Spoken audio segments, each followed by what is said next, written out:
Olá, muito bom dia. Que alegria para nós nessa manhã podermos acordar e vermos o brilho do sol.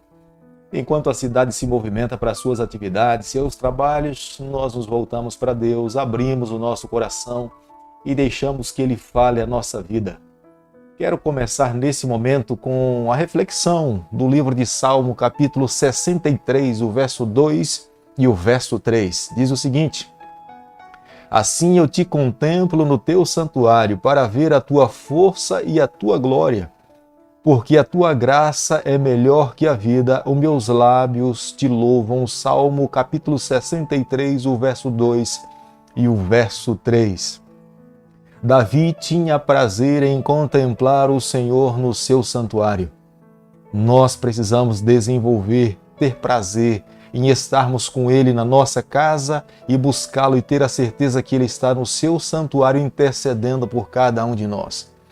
Os nossos lábios precisam também exercer o louvor, a gratidão, a adoração regularmente, porque somente Ele é digno de todo louvor e de toda adoração. Nós estamos aqui na sequência do estudo do livro de Números e nessa manhã quero convidá-lo a ter nas mãos a palavra do Senhor, o livro de Números, capítulo 4, o verso 2 e o verso 3. Levanta o censo dos filhos de Coate, do meio dos filhos de Levi, pelas suas famílias, segundo a casa de seus pais. Da idade de 30 anos para cima até os 50 será todo aquele que entrar nesse serviço, para exercer algum encargo na tenda da congregação. O capítulo 4 do livro de Números é fantástico porque nós podemos perceber Deus precisa de pessoas para que possam trabalhar para Ele.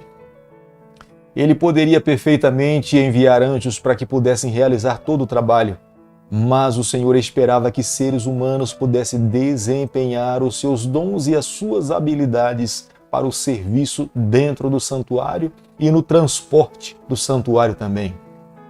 Falei para você ontem que o livro de Levíticos é especificamente escrito para os sacerdotes, mas o livro de Números foi escrito para os levitas. E aqui nós podemos ver, Deus já descreve a responsabilidade que os levitas deveriam ter em trabalhar para Ele no transporte do santuário. Nós sabemos que, até então, esse santuário ainda era móvel, mas Salomão teve nas mãos a responsabilidade de construir um santuário fixo em Jerusalém para a adoração do nome do Senhor. Mas enquanto eles estavam no deserto, no processo da conquista da terra, eles deveriam transportar. Aqui nós encontramos 3 grupos de pessoas que eram da família dos levitas e eles deveriam então desenvolver as suas habilidades para o Senhor, que eram os Gersonitas, os Meraritas e os Coatitas. Eles tinham responsabilidades específicas para trabalhar para o Senhor. Era considerado que a partir dos 30 anos de idade já estava numa fase madura da vida, onde um levita teria condições de poder desenvolver as suas habilidades para o Senhor. Quando ele completasse 50 anos de idade, ele poderia até servir de alguma forma no santuário, mas ele já não tinha compromissos diretos, sistemáticos, para trabalhar para Deus. Mas dos 30 anos até os 50, era considerado como sendo o auge da vida de um homem para que ele pudesse desempenhar da melhor maneira as suas atividades. Nós, aqui nessa manhã, precisamos entender que tudo aquilo que nós fazemos para Deus, nós precisamos fazer da melhor maneira possível. Na obra do Senhor, há trabalho para todos. Todos aqueles que querem fazer algo para Deus encontram alguma coisa para fazer para o Senhor. A diversidade dos dons é de fato múltipla. O Espírito Santo capacita cada um de forma diferente para que nós possamos fazer algo para o Senhor. Alguém pode produzir um pão em casa e entregar para alguém e orar com essa pessoa. Alguém pode doar um livro para uma outra pessoa e também fazer uma oração por essa pessoa. Alguém pode, de repente, não entregar nada, mas convidar alguém para alguns momentos de oração. Há quantas pessoas que estão passando momentos difíceis na vida, sofrendo, lutas, dificuldades. mas Deus concede dons para cada um de nós para que nós possamos fazer alguma coisa em prol de alguém. Nós veremos claramente no Novo Testamento, Deus foi muito específico e Deus disse que havia dons para pregadores, outros eram mestres, outros seriam diáconos, outros teriam outras funções dentro da igreja, mas o corpo de Cristo deveria ser mantido por pessoas e que Deus mesmo daria os seus dons para que eles pudessem desenvolver as suas habilidades para o Senhor.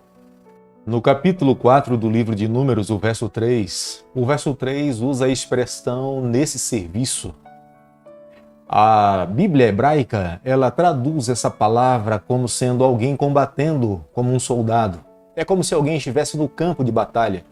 É a mesma expressão que o apóstolo Paulo usa no Novo Testamento, o bom combate. É uma luta contra as hostes inimigas. E todo aquele que se envolve no trabalho de Deus precisa entender que está do lado do seu comandante, Salvador Jesus Cristo. E nós estamos num campo de batalha.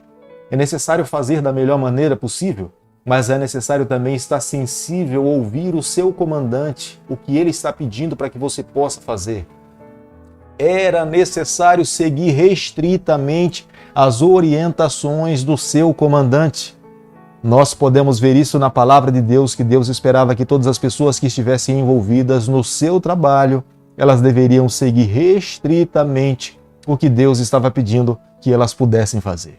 O capítulo 4 do livro de Números, o verso 4, aqui começa a descrever os trabalhos de cada grupo de pessoas. Os coatitas deveriam carregar os móveis do santuário. Depois que os sacerdotes os cobrissem, os coatitas teriam a responsabilidade de fazer o transporte desses móveis. Os gersonitas, eles tinham a responsabilidade também de transportar algumas cortinas, exceto o véu do lugar santíssimo, mas todos os outros móveis também que fossem cobertos pelos sacerdotes, os gersonitas teriam a responsabilidade de levar sobre os seus ombros. Os meraritas, eles tinham a responsabilidade de levar todos os outros itens, todos os itens sólidos, tábuas, madeiras, barras, pilares, era da responsabilidade dos meraritas. Devido à santidade desses itens, os coatitas eram responsáveis de fazer o transporte desses itens que foram mencionados na palavra do Senhor. Somente os sacerdotes tinham a responsabilidade de tocar e cobri-los, mas os coatitas tinham a responsabilidade de fazer todo esse transporte. Quem transgredisse essas leis corria o risco de perder a sua vida, porque a palavra de Deus mesmo a descreve como sendo santíssima. Era separado para um ofício, não poderia ser usado para outra coisa a não ser para adoração ao Senhor. Portanto, Deus pediu que de uma forma específica o grupo dos coatitas eles pudessem levar itens do santuário. A arca, que era um dos móveis do santuário, ela era coberta com uma cortina de cor diferente, em destaque, para que as pessoas não pudessem se aproximar, nem muito menos tocá-la. Somente ela tinha uma cor azul ou violeta, distinguindo de todas as outras cores, para que as pessoas não pudessem se aproximar e não serem consumidas. O capítulo 4, o verso 18, diz o seguinte: Não deixareis que a tribo das famílias dos coatitas seja eliminada do meio dos levitas. Deus tinha determinado uma responsabilidade específica para os coatitas. Deus pedia que os sacerdotes pudessem deixar claro para os coatitas os seus trabalhos, mas havia também uma responsabilidade maior. Quando nós olhamos detalhadamente o capítulo 4, o verso 18, Deus queria que os coatitas aprendessem com o sacerdote e seguissem restritamente aquilo que Deus pediu para que os sacerdotes pudessem fazer. Mas havia uma responsabilidade pessoal dos sacerdotes em cuidar dos levitas, dos coatitas, para que não pudessem se envolver no pecado e depois, envolvidos no pecado, pudessem trabalhar para o Senhor. É uma mensagem bonita porque, se nós trouxermos para os dias em que nós estamos vivendo, cada um de nós também temos uma responsabilidade para com o nosso irmão. Como os sacerdotes eram responsáveis em cuidar dos coatitas que trabalhavam para Deus, para que não se envolvesse no pecado, e depois, envolvido no pecado, estarem servindo ao Senhor, hoje também recai sobre os nossos ombros a responsabilidade de cuidarmos daqueles que são mais vulneráveis dentro da nossa comunidade. Quantas pessoas precisam da nossa ajuda? Quantas pessoas carecem das nossas orações? Quantas pessoas precisam que nós estendamos os nossos braços para ajudar aqueles que são mais fracos espiritualmente? Fazendo dessa forma, nós estamos fazendo o trabalho do Senhor. Isso é um dom, é uma responsabilidade que Deus estava dando para uma classe de pessoas. De repente, nessa manhã, alguém pode reconhecer que ele também possui esse dom de ajudar aqueles que são mais vulneráveis dentro de uma comunidade, orar por eles, visitá-los e ajudá-los a crescer espiritualmente. O capítulo 4 do livro de Números, o verso 38, diz o seguinte: os que foram contados dos filhos de Gerson, segundo as suas famílias e segundo a casa de seus pais. Fica evidente para nós nessa manhã que Deus conhecia cada pessoa que tinha se colocado ou disposto a trabalhar para Deus. Deus conhecia cada pessoa.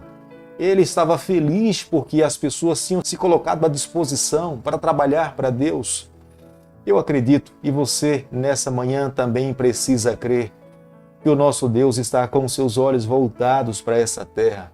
Cada pessoa que se coloca nas mãos de Deus e usa os seus dons para o avanço do reino de Deus nessa terra, a mão de Deus está sob a vida dessas pessoas. Deus contempla com alegria, independente da função que você exerça. Você pode ser um grande pregador, mas você pode ser aquela pessoa que na porta da igreja receba alguém com um sorriso que jamais alguém poderá fazer como você, cumprimentá-lo. O mesmo dom do pregador será abençoado por Deus e você que recepciona também será abençoado pelo Senhor. Da mesma forma como alguém pode ter a habilidade e o dom de entregar um folheto ou um livro para uma outra pessoa, é algo especial para o céu. Creia que, para Deus, o que importa é alguém que se coloca nas mãos de Deus e permite ser usado pelo Senhor. Gostaria você também nessa manhã de usar os seus dons, os seus talentos para o avanço do reino de Deus nessa terra? Se tiver vontade, quero convidá-lo nessa manhã a reconsagrar a tua vida, colocar nas mãos de Deus e fazê-lo da melhor maneira possível, para que o nome do Senhor nessa terra, cada dia, possa ser honrado e engrandecido. Oremos. Querido Pai, nas tuas mãos nessa manhã nós nos colocamos, consagramos os nossos dons, os nossos talentos. Nós queremos usar tudo para a honra e glória do teu nome, é o nosso pedido e a nossa oração, e nós fazemos em nome de Jesus.